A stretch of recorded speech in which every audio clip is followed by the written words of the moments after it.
Future quite a lot. It was a lot of fun.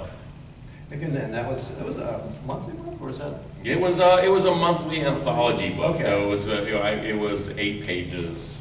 It was supposed to be 8 pages. I almost always made it go to about 10 pages because the writer would always come up with really awesome ideas, and it would be something like panel 3 of a 7-page or a 7-panel page.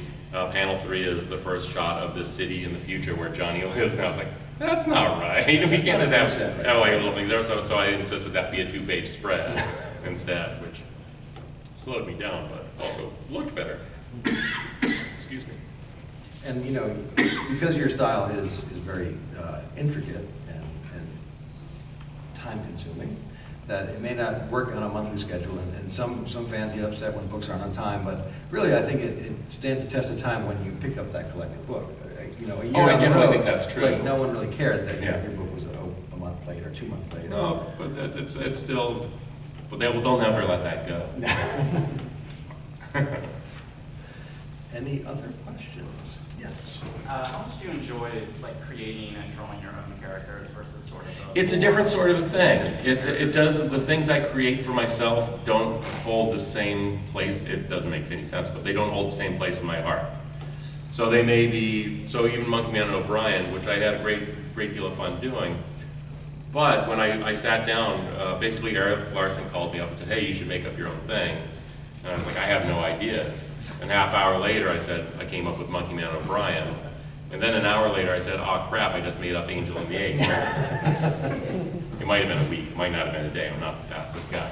But so, and I mean they are, in fact, it's quite different than Angel and the Ape. Kind of. Kind of. But it just doesn't, it's just not as precious to me as the stuff that you know, got me super excited when I was a kid.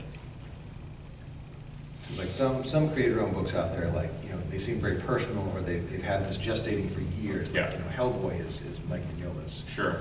you know, opus. And Oh yeah, it totally is. And it's based versus on all the like, stuff he's ever. crap, I need a creator-owned book to come out. And to a degree, I mean, we kind of started with the same stuff. I mean, Hellboy is definitely, and the stuff Mike does is based on all the stuff he loves, all the, and caused him to dig deeper into that kind of stuff, all that sort of mythology and Scottish and Russian and all Japanese folklore, all that sort of stuff. And certainly my Monkeyman stuff was based very much on things I really liked, like the second issue. The second issue of Monkeyman is based largely on, I think, the second issue of the Hulk. With I think there was they had some frog kind of aliens, and I totally had frog aliens. And then my first issue of Monkeyman is them fighting the Shroomanoid, who's the mole man. So, and the third issue I guess was mostly me. So maybe there was a. I'll get back. And it is tough, like if the sales are there, but they're not as robust as Oh no, and it's stupid. The sales were actually quite good. Okay. Yeah. So So that no, was stupid. it made no sense. It made no sense that I stopped doing it. that was really the time when the Oh yeah, I should have kept doing that. blew up. And Oh you- yeah. Oh yeah, I'm an idiot. Good job. Yeah. No, I would have been married to my ex-girlfriend, so I would not have met my current wife. Everything Wouldn't have happens my for new a daughter. reason, Yeah, right? it all worked out. I think it worked out okay. And now your trip to go see King Kong on Broadway can Gonna be go see a tax King- write-off. Well, it always was going to be. Yeah. No, come on. Yeah. Would you say you enjoy making characters more, backgrounds more, or all of it? It's all fun? I like all of it. I like all of it. It's all.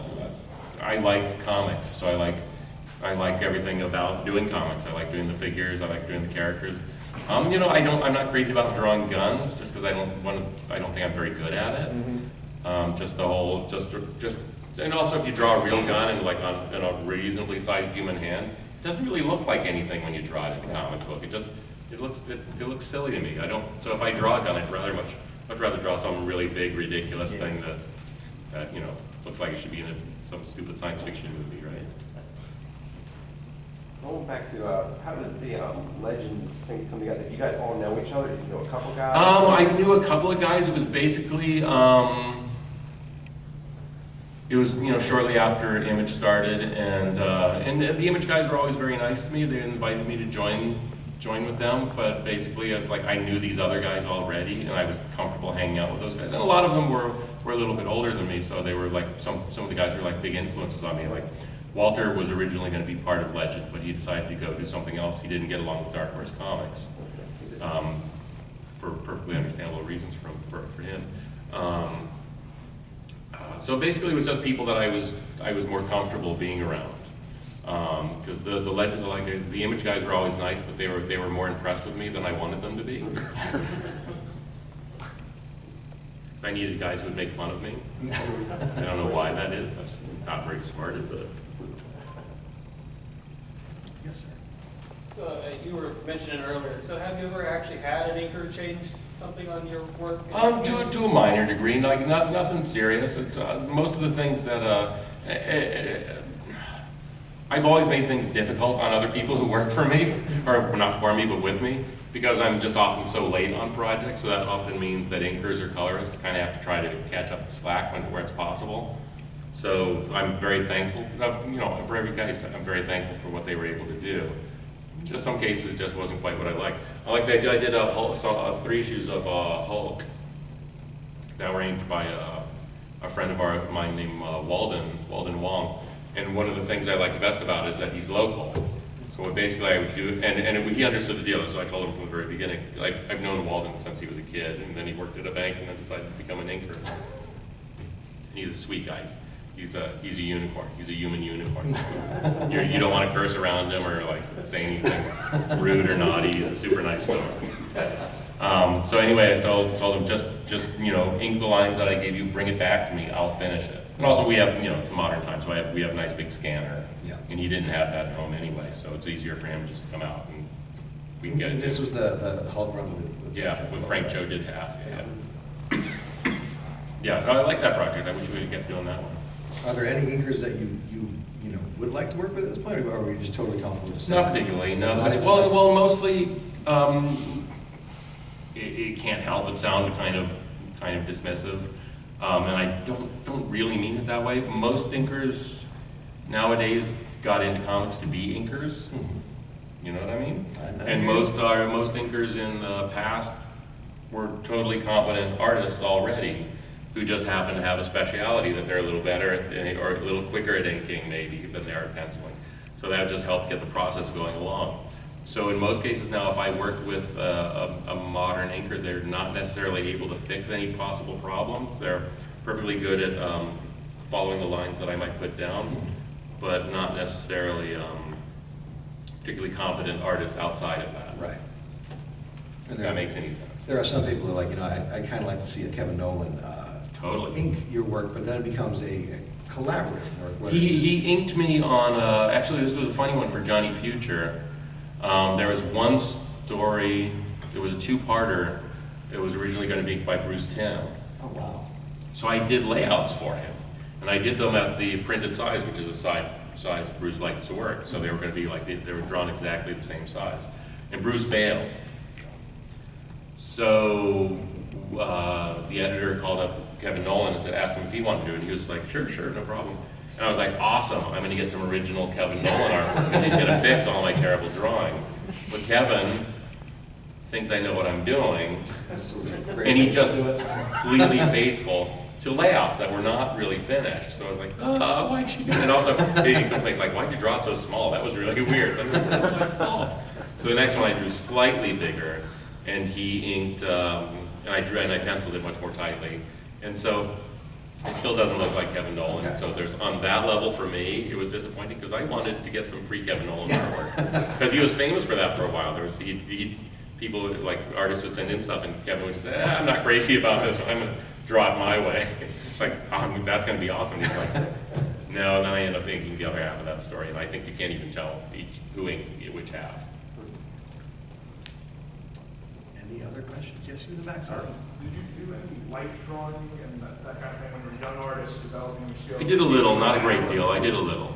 Yeah, not much. I mean, I still look at plenty of like anatomy books, but sometimes, especially for comics, it's I mean, a lot of it is exaggerated, so it's okay if things aren't, I'm not a doctor, it's okay. Yeah.